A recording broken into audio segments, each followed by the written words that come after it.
Assalamualaikum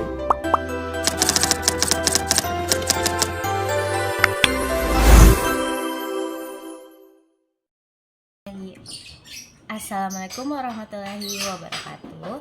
Perkenalkan, nama saya Azila Fiza Iza Albizahra, nomor urut 11, kelas M259 dari kelompok oksigen. Tujuan untuk mengetahui perkembangan kacang hijau yang pertama untuk mengetahui pengaruh sinar cahaya matahari terhadap pertumbuhan kacang hijau. Yang kedua untuk mengetahui perbedaan pertumbuhan kacang hijau ketika terkena sinar cahaya matahari dan ketika tidak terkena sinar cahaya matahari.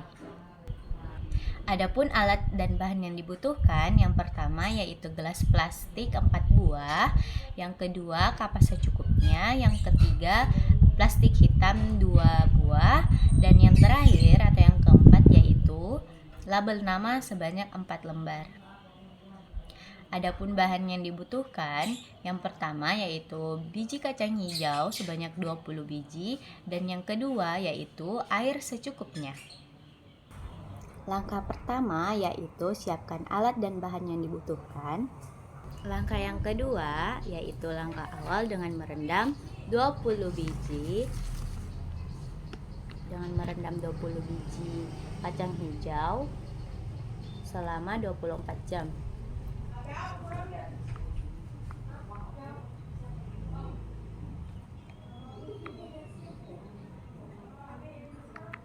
Langkah yang ketiga yaitu siapkan 4 gelas buah plastik dan beri label nama pada setiap gelas tersebut dengan sesuai dengan nomor urut yaitu 1 sampai 4.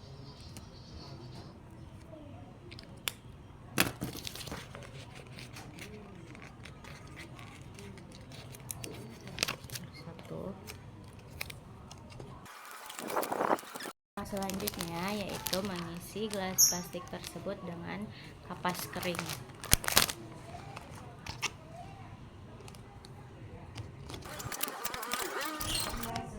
Langkah kelima yaitu berilah air pada masing-masing gelas secukupnya. Langkah keenam, masukkan sebanyak 5 biji kacang hijau yang telah direndam ke dalam gelas pertama dan letakkan gelas tersebut di tempat yang terang.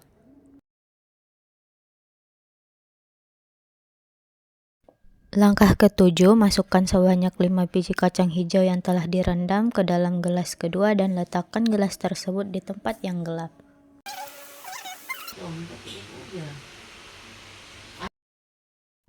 Langkah ke-8, masukkan sebanyak 5 biji kacang hijau yang telah direndam ke dalam gelas ketiga, kemudian bungkus gelas tersebut dengan plastik hitam dan letakkan gelas tersebut di tempat yang gelap.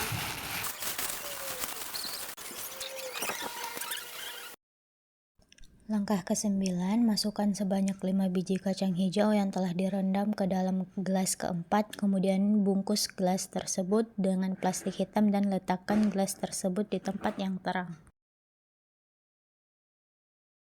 Langkah ke-10, amati dan catat perubahan apa saja yang terjadi di antaranya panjang batang, banyak daun, warna daun, dan kondisi batang selama 5 hari.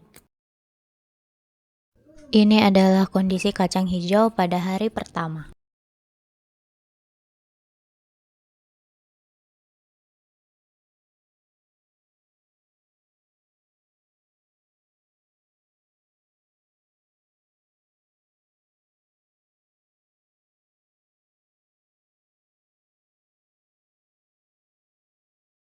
Pada hari pertama terjadi kesalahan teknis pada gelas pertama, yaitu karena gelas tersebut terbang di bawah angin, jadi gelas tersebut jatuh dan saya sudah tidak menemukan kacangnya lagi ada di mana.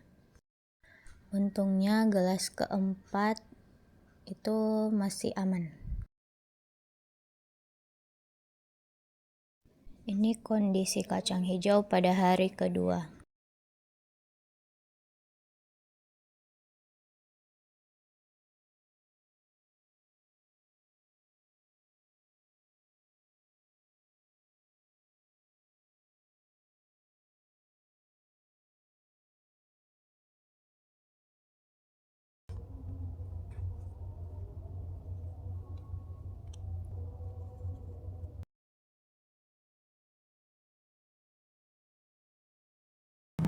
Setelah merendam kacang hijau selama 24 jam, di sini saya baru menanam kacang hijau pada gelas pertama.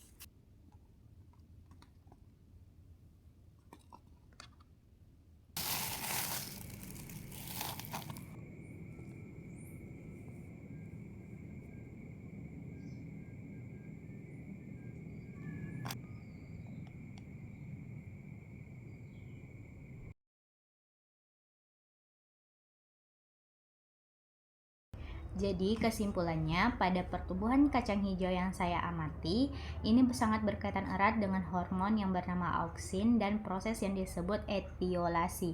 Pada gelas pertama di tempat yang terang itu pertumbuhannya sangat lambat karena hormon auksin yang bertanggung jawab itu di tempat yang terang menghambat kerja auksin. Kedua, di tempat yang gelap, cepat tapi lemah. Kondisi ini disebut dengan etiolasi karena tidak ada cahaya, jadi hormon auksinnya itu bekerja tanpa hambatan. Namun karena tidak ada energi fotosintesis, batang tersebut kekurangan karbohidrat. Pada gelas ketiga yang ditutup dengan plastik hitam dan di tempat yang gelap, cepat pucat dan kuning, itu karena gelas ini mengalami kondisi gelap total atau etiolasi yang paling ekstrim. Batangnya memanjang secara abnormal dan tanaman tersebut tidak dapat menghasilkan klorofil yang disebut klorosis. Pada gelas keempat yang ditutup dengan plastik hitam dan di tempat yang terang itu cepat dan sehat. Pertumbuhannya cepat karena plastik hitam tetap memicu kerja auksin karena kondisinya di dalam tetap gelap. Plastik hitam tersebut masih memungkinkan sedikit cahaya masuk atau jika plastik dibuka saat pengamatan, tanaman tetap mendapatkan stimulasi untuk membentuk klorofil.